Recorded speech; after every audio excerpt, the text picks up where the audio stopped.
नमस्कार दोस्तों, आप सभी का स्वागत है ब्रजेंद्र ज्ञान एक्सप्रेस में। दोस्तों ये है करंट अफेयर्स की सीरीज और सबसे पहले हम लोग देखने वाले हैं कि लास्ट वीडियो में मैंने आपसे प्रश्न क्या पूछा था। तो लास्ट वीडियो में आपसे मैंने प्रश्न पूछा था पीवी सिंधु पर लिखी गई किताब shuttling to the top the story of PV Sindhu के लेखक कौन है। तो इसका सही जवाब है पत्रकार वी कृष्णा स्वामी। तो अब हम एक नज़र में देख लेते हैं कि किन साथियों ने बिल्कुल सही जवाब दिया है।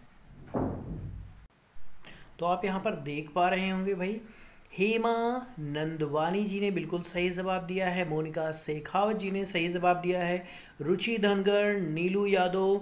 और आगे बढ़ते हैं, आगे है ये हैं भाई संजय कुमार जी, बिल्कुल सही जवाब दिया है। बस यहाँ पे थोड़ी सी मिस्टेक ये हुई है कि यहाँ पर आंसर में इन्होंने सी लिख दिया है, जबकि यहाँ पर बिल्कुल सही जवाब इन्होंने लिखा है वी कृष्णा स्वामी। ठीक है, बाई मिस्टेक हो गया होगा।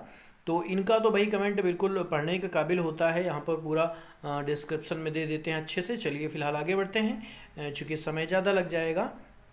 ठीक है, तो आगे हैं यहाँ पर संजू कुमार हैं, आरती शुक्ला हैं भाई, बिल्कुल सही जवाब है। आगे बढ़ते हैं और आगे यहाँ पर हैं नीलम चक्रवर्ती जी, भुवनेश कुमार, नंदराम कोहली और ये हैं भाई टैस यूपी को ही हैं भाई। Setting to the top of the story of PV Sindhu के राइटर है ना वी कृष्ण स्वामी, इन्होंने बिल्कुल सही लिखा है भाई। और आगे बढ़ते हैं तो आगे हैं ये भुवनेश कुमार, नंदराम कोहली, अच्छा वही है, ठीक है, ये दोबारा हो गया है। चलिए यहाँ पे know and earn India super रिफोर्ड, थैंक यू आपका। और संजीव पांडे जी ने बिल्कुल सही जवाब दिया है। तो ये थे उन साथियों के नाम जिन्होंने बिल्कुल सही जवाब दिया।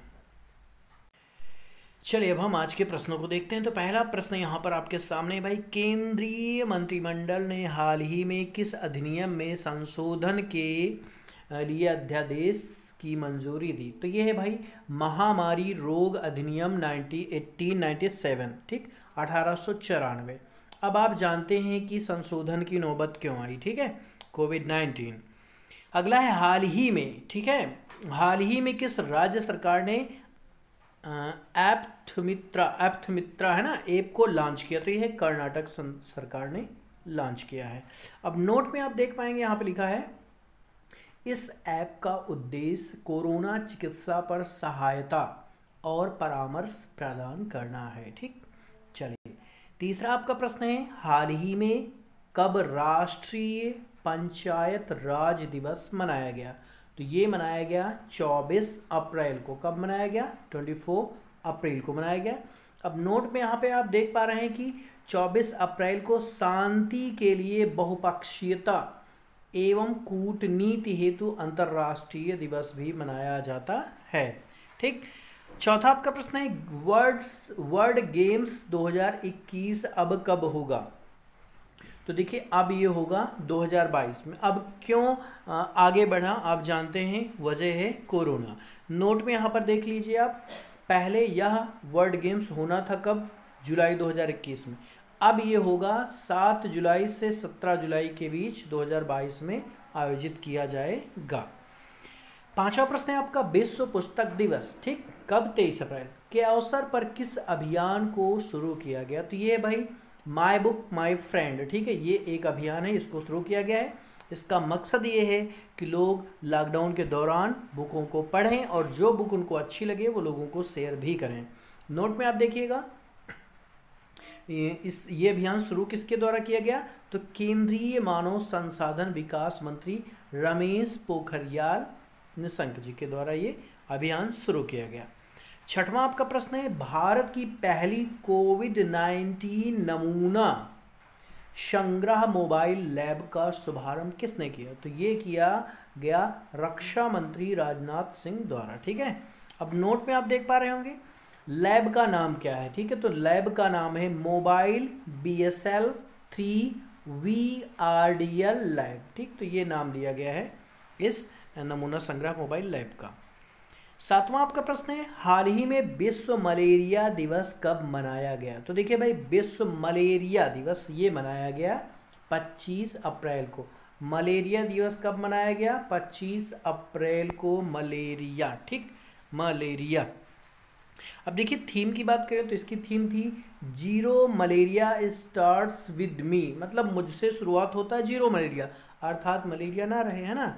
चलिए आठवां आपका प्रश्न है, हाल ही में किस देश ने अपने पहले सैन्य उपग्रह नूर को सफलतापूर्वक ऑर्बिट में पहुंचाया? तो देखिए ये जो नूर इस क्या है भाई, ये उपग्रह है, ये किससे रिलेटेड है? ईरान। ईरान, नूर का ईरान, ठीक, या ईरान का नूर, ठीक। अब देखिए नोट में यहाँ पर ईरान की राजधानी की बात करें तो तेहरान है, मुद्रा यहाँ की रियाल है और राष्ट्रपति यहाँ के हैं हसन रूहानी, ठीक, कहाँ के? ईरान के राष्ट्रपति, ठीक है। नौवां आपका प्रश्न है, हाल ही में किसके द्वारा फाइलों के संचालन के लिए ई कार्यालय को ऐप लॉन्च किया गया? ई कार्यालय ऐप को लॉन्च किया गया, तो ये लॉन्च किया गया CISF, केंद्रीय औद्योगिक सुरक्षा बल द्वारा, ठीक। नोट में आप देखिए भाई, तो इसके किसके? CISF के महानिदेशक कौन है? राजेश रंजन जी हैं, ठीक है। चलिए आज का 10वां आपका प्रश्न है, हाल ही में अंतर्राष्ट्रीय प्रतिनिधि दिवस कब मनाया गया? तो ये भी मनाया जाता है भाई 25 अप्रैल को। 25 अप्रैल को अंतर्राष्ट्र में प्रतिनिधि किया जाता है, ठीक है। तो ये आप समझ लीजिए। अभी मैंने आपको बताया 25 को क्या मनाया जाता है भाई? मलेरिया दिवस भी मनाया जाता है। अब देखिए यहाँ पर ये आपसे मैंने प्रश्न पूछा, आज का ये प्रश्न भाई, ठीक है। तो ये है, हाल ही में किस देश ने औषधीय उपयोग के लिए भांग की खेती को वैध ठहराया? ऑप्शन है अमेरिका, ईरान, दक्षिणी सूडान या फिर लेबनान। तो इसका उत्तर आपको कमेंट बॉक्स में लिखना है। जिन साथियों का सही जवाब है मैं उनके नाम को मेंशन करता हूं। मेंशन करने में ज़्यादा टाइम नहीं लेता, किसी को ये ना लगे कि भाई इस समय बेवजह जाता, ठीक है। तो दोस्तों वीडियो पसंद आए तो लाइक करिएगा, चैनल पे नए हैं तो सब्सक्राइब करिएगा। टेट सीटेट से तैयारी आप करना चाहते हैं तो आपको बहुत सारी वीडियोस प्लेलिस्ट में मिल जाएंगी, और उसकी नोट्स बहुत गजब की मैंने बना रखी है। सिर्फ अभी इसलिए नहीं दे रहे हैं क्योंकि अभी फॉर्म आया नहीं, जैसे ही फॉर्म आएगा उसकी क्लास कंटिन्यू कर दी जाएगी। दोस्तों मिलते हैं नेक्स्ट वीडियो में। Thank you so much for watching.